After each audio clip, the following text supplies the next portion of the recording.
I can make you 10 years younger. I can help you lose 40 pounds in 2 weeks.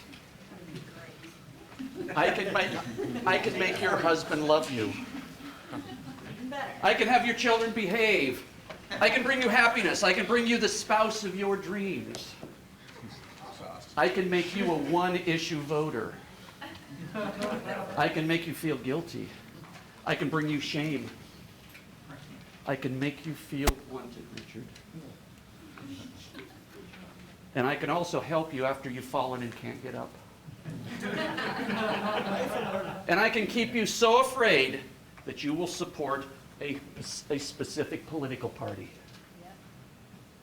And I can help you clean up the carpet after the dog took a dump by the sofa. And I can make you vote against your own self-interest. Who am I? I am marketing. Okay? The most important part of any business. Without marketing, managers, planners, and strategic people, oh, they're so important. But without marketing, they can plan all they want and until their initial bag of money runs out. Then what do? R&D people can make all the coolest products in the world until their initial bag of money runs out. Manufacturing can fill up the warehouses to the ceiling with products for orders that haven't been made. And financials can account for all the sales that didn't happen.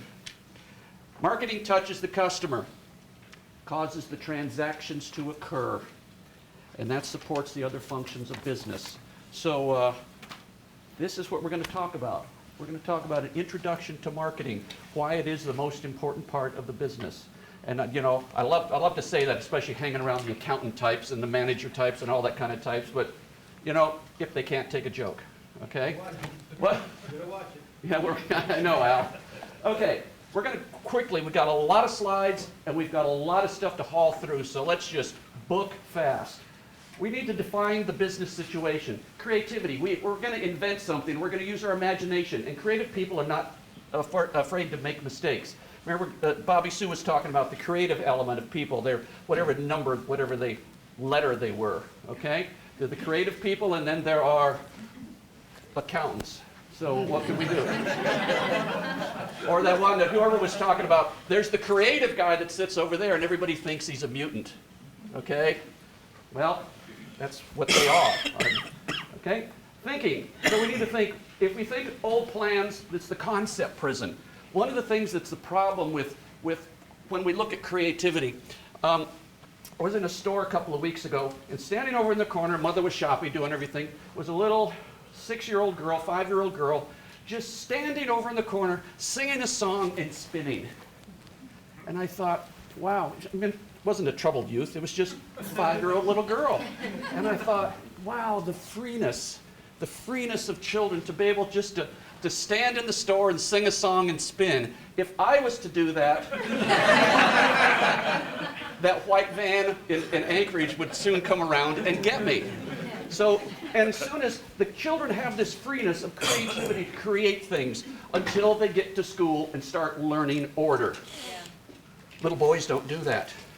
That's not how little girls sit. We stand in a line. We wait. We learn how to queue. And over time, we end up with us and the baggage we carry along with us of the, as Alan would say, the can't do. Too many people are out there that can't do's. You'll never be able to do that. Why are you even trying? Forget about it, okay? So we need to change. This is the vertical, the concept prison. We need to think new ways to think outside, I hate the term, outside the box. I hate that term because it's so overused, okay? But we need to get another metaphor for that, of not doing the rigid things of our vertical thinking the way it's been done in the past. Marketing is critical. Entrepreneurs must create the offer. We design the products and set the prices through research. Take the offer to market. We have distribution channels and tell the market about the offer we're communicating. We're getting up there with our 4 Ps, aren't we? But we need to listen to our market. What do the people say? Do they like it, want it, need it? Can we fill it? If you haven't gone out and talked to your customers, you don't know these answers. We want to sell them and provide services that they want, not what you want. And that's an important thing. I created this great widget. Now I got to find somewhere to sell it. Did we know that we needed a purple pill to stop our legs from twitching in the middle of the night? Restless leg syndrome? Anybody heard of that before? Until this medicine came out and they go, ask your doctor. And what doctor is not going to give it to you?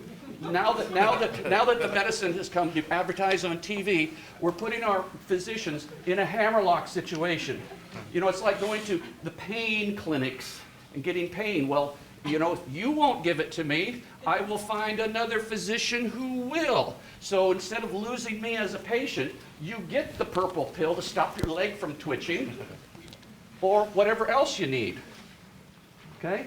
So we need to talk to our customers. So there's a real marketing issue. And we also see, you know, since the recent laws of lawyers and the big pharma advertising now, and so we can go directly to the source, you know.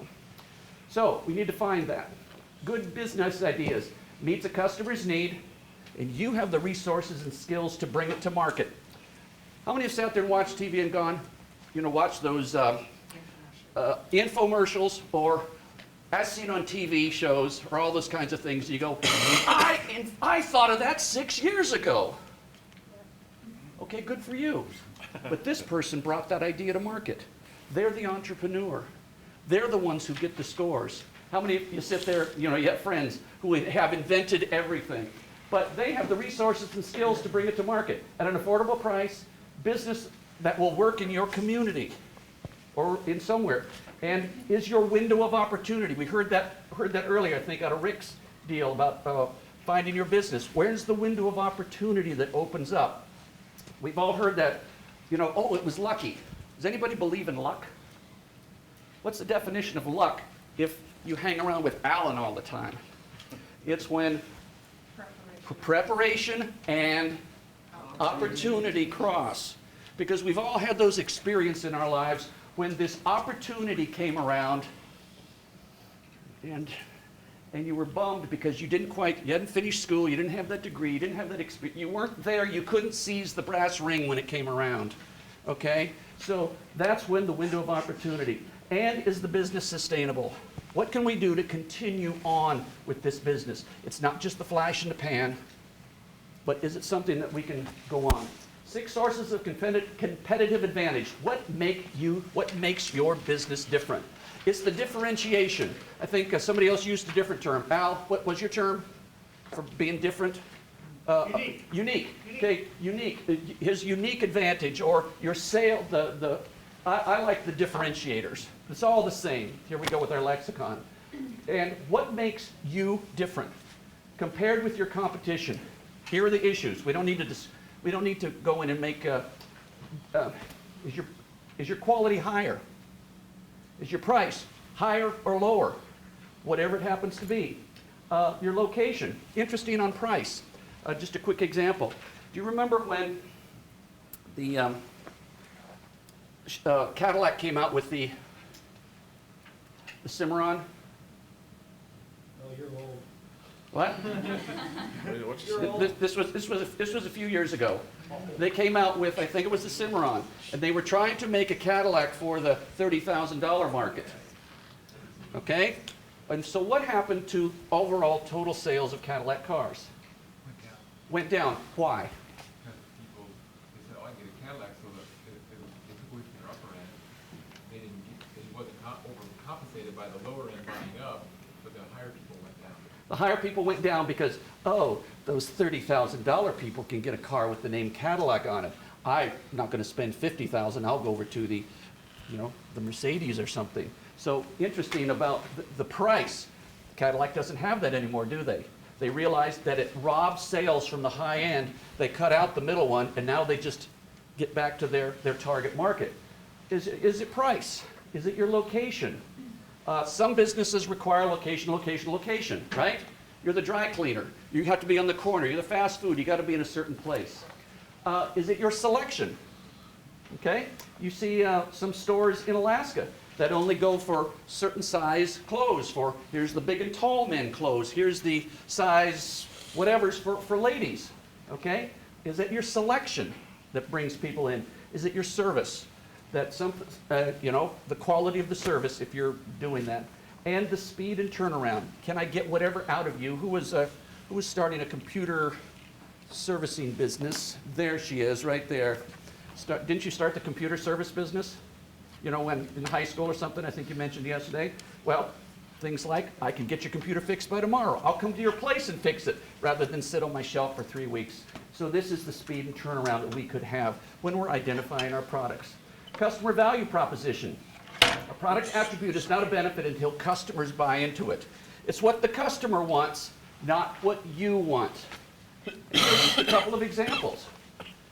We all remember the Newton from the mid-'80s, don't we? Okay, there was this thing in the late 80s, okay, 86. You know, like I'm a history teacher here. Okay, this Newton came out, Apple came out with the Newton, and it was 20 years before its time. Okay, it was the first PDA. It was the first iPhone, except there wasn't a phone attached to it. And you had a stylus and you worked it, and it was this big computer. It was about the size of the Barnes & Noble reader, the Amazon reader. The Kindle was about the size of a Kindle. But it was about 20 years ahead of its time. There were no apps. Nobody knew what to do with it. It took 25 years later before that whole concept of the PDA and the Newton to come together into the iPhone. Who has a Foreman grill? Yeah, people rave about their Foreman grills, but until, it was one of those TV situations. He's sold millions of them to pay for all of his children named George. So, I don't know. How many have the Vegematic? Anybody remember the Vegematic? All us middle-aged dudes out there going, yeah, I remember the Vegematic. Used to make my fries and cut my, Slice and dice. Okay, ladies? Who has the pet egg now? It's on TV right now. Okay, it's not a product, Who has one? Who wants to I've got. No, I don't have one. But Rick, the perfect husband, probably does. So these are products that the attribute is not a benefit just because you think it is until there is buy-in. Who is the customer? Are they willing to purchase your product or service? You have to go find them. Okay? How much are they willing to pay for your product? Competition's price, more or less, or the same. Is price going to be your differentiator? Are they going to come to you because you're cheaper, the Walmart effect? Or are they going to come to you because it's the Cadillac effect, the higher price? Look out there in several products right now. Go try to buy some Bose noise canceling headphones. You can buy them on the web, you can buy them in an airport, you can buy them at Best Buy. How much are they? $300 no matter where you buy them. There's no discounting. Go try to buy a Tempur-Pedic mattress, labeled Tempur-Pedic mattress. There's no discounting, okay? So there are many products that have caused their dealers to say no discounting, and they have in their contracts. And you can't get a discount on any of those products, okay? So how are we competing? We're competing with, and those products are competing with the Cadillac effect, aren't they? Of the, what you pay for, you get. All right? It's that kind of mentality. Not every product can do that. All we got to do is look at the Walmarts of the world, or Walmart, and going, we're the low price leader. They're going to jack down the prices on everything, whether they're making any profit or not, or they're doing loss leaders. So how much are they willing to pay? Your competitors' prices, and you're comparing your product. Marketing questions. What product attributes are important? Have you touched your product? You know, all in designing of a new product now, they have the prototype makers, the product printers. You all seen those? 3D printers? The what? 3D printers? 3D printers Okay, yeah. that can actually make a product for you. It doesn't work, but it actually gets you to touch the product in your hand to see how it feels ergonomically. Some of them still function. They actually need a wrench that you could wrench with. Right. But, right, for applications. We're not going to get into that. That was a scam. I saw that one on TV. Okay. Yeah. Okay. Part of the deal is what he's talking about is that they showed one of the 3D prototypers, and they go, oh, you just put the CAD program in here and hit the print button. Well, for someone who works in CAD, my puzzles are all in CAD, knowing how the CAD program that would be enough, the product came out and it was a working crescent wrench. with the spin handle, and actually the thing went up and down, and it was printed with this 3D printer. The amount of programming that went into that was probably 8 guys for 6 weeks to program that wrench in there. So we're waiting for the Star Trek replicator, so we can just go wrench or Earl Grey hot, and it comes out. Playing Star Trek yet? Yes, yeah, we're getting there. What attributes are important? How long is the lifespan to pay off the investment? Will something else take over my product before I can pay off whatever investment I've got? Is it a fad? Is it short-lived? And can it be value added? Can I tag on to something? Cell phone apps, right? Is that the classic value added? You didn't invent the cell phone, you didn't invent the operating system, but you're adding value to somebody else's. There's a team of people here, somebody alluded to it, at AMAP, yeah, so many acronyms in this town, that are doing gaming add-ons, okay? Like you go out to many of the games, people are making a lot of, I'm not a gamer, but many of the students here are, and I've had students who were app writers, and what they were doing was, for some of the games, they had real stores where you could buy costumes for your avatar characters in these things, you know? Just going on, I mean, some of those shoot 'em up war games, I mean, everybody's in battle dress. I mean, if I was gonna play one of those games, I'd want to go out in pink tights or something like this, and, you know, just to go, what are you going to shoot at me? You know, you aliens, or what is it? What are some of the Halo? Halo in pink tights, I think, could be really cool. And just to tick off everybody on the networks that you could get on because you're playing on the network. How about Second Life? Second Life, or all those things. It's more applicable to business. Yeah. And so, does it have a good profit margin? Or are you just eking by? Opening up a restaurant, high profit margins if you can bring a clientele in. You don't want to compete at the Freddy's level, do you? The margins of stores like Freddy's and cars, the margins are so slim. Either you're going to haul on volume, the profits are very narrow. Want to open a women's clothing store? You've got basically 50% margins, don't you? They're buying it at 10 bucks, selling it at 20 bucks. So those could be some of the margins in there, let alone whatever your overhead is. Can it be done in a cost-effective way, your business? Does it have a competitive advantage? What are off that list? What can you do that makes your product different? Who are your major competitors? Are there any? How do you compete? How do you compare? What is the future potential of the competition? Does some of this stuff all come out of SWOT or Al's risk analysis? Okay, all these kinds of questions can be answered in doing that kind of analysis of your particular product. And what barriers of entry for you and new competitors? Coming into this business, how are you going to compete and protect yourself? What is your competitive position? Okay, your market. Now I've got a product. I figured it out. Now my market. To whom am I going to sell this? Can it be identifiable? Can you go out and aim? Here's my clientele.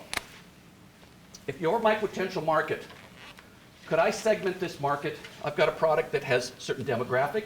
We could look at this and go, you know, age, demographic, where you live, ethnicity. We could have a whole lot of other things. Sex, age, orientation, all these, we could have a shopping list of demographics that we could choose from. Can we identify our market? Are they easily reachable? Is the market large enough that we can reach out there to sell our product and make a profit? Are they affluent enough if we're doing a high-end product? And do you have the right need for this product? The old find a niche and fill it kind of deal. So these are important to identify your potential product. Now, coming from the music business, teaching that for a number of years and being in it, the music industry has changed. The record label industry has kind of gone away. It's run by old men in New York right now who don't get it, okay? And the young bands are going out there, they're taking care of themselves, finding out their market. And being that the internet has flattened the playing field for many bands, there are many sites out there that help you reach your audience. As a band or as an artist, do you just have to find 20 or 30,000 people in the world who like your music and will pay you 10 bucks twice a year for a CD or a download or something?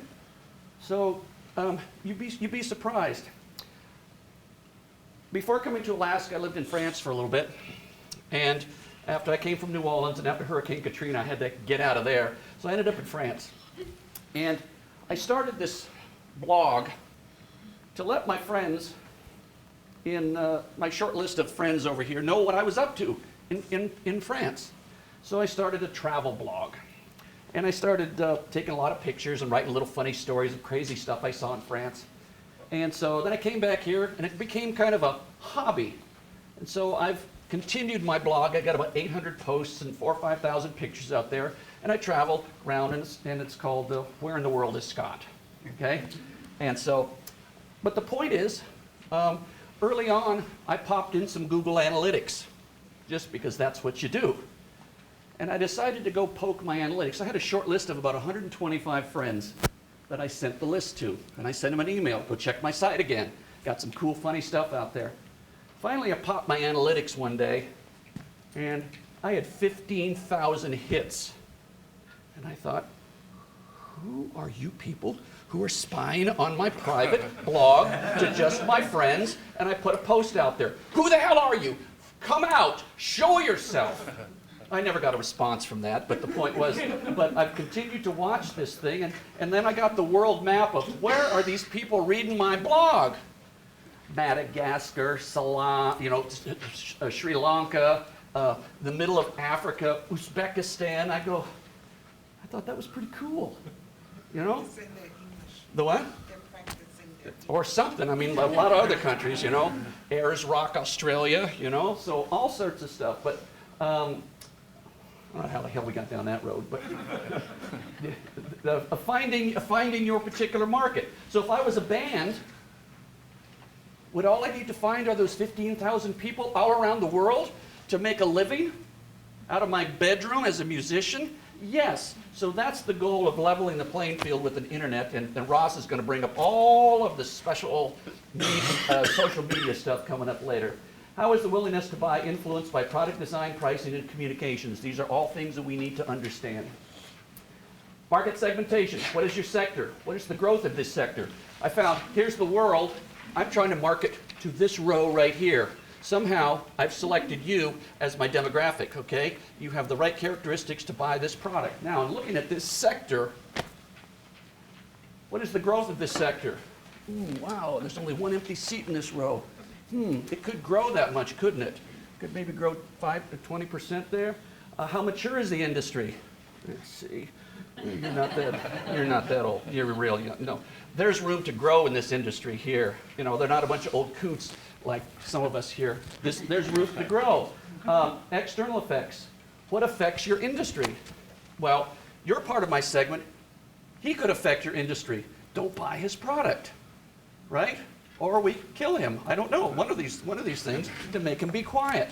Or we buy him and sell him or something. Whatever. Right, Al? Okay. What affects your industry? Will government regulations affect you? We soon find out that here's my market segment, and we find out that people wearing, what do we call that color? What, this? No, purple. Purple and beards will now be outlawed. Okay? Keep in So, mind, I'll go longer. so the point is that here's some regulation that just took a third of my market here for whatever reason. So are we aware during our SWOT situations or our risk analysis what might affect us somewhere down the line? Target market, age, education, gender, income. We can have a shopping list here. Okay? Marketing position, customers' perceptions about the product. Remember we heard earlier, it's not what you think, it's what the customer thinks. And if they think you're too expensive, you are, whether it is or not. Well, I'm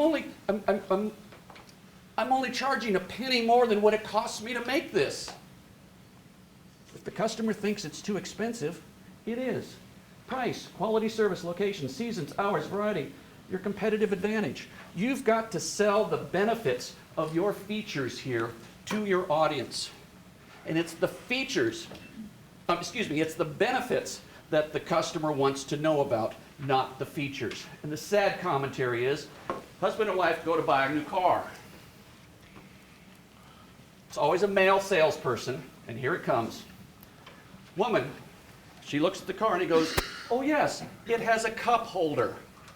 I know women are going to get all testy about that because they're just as competent to buy cars or not, but that's the situation of what's, when we're looking at features and benefits. Oh, it has a cup holder. Why are you telling me? Because women want the cup holder. And if we looked at data, research, we're going to find out that's unfortunately important to them. Except, and they'll go to the guys, oh, look, it has these big, fat, husky tires. Yeah, you can look macho out.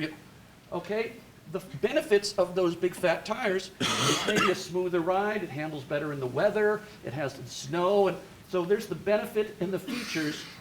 The features attack a customer here.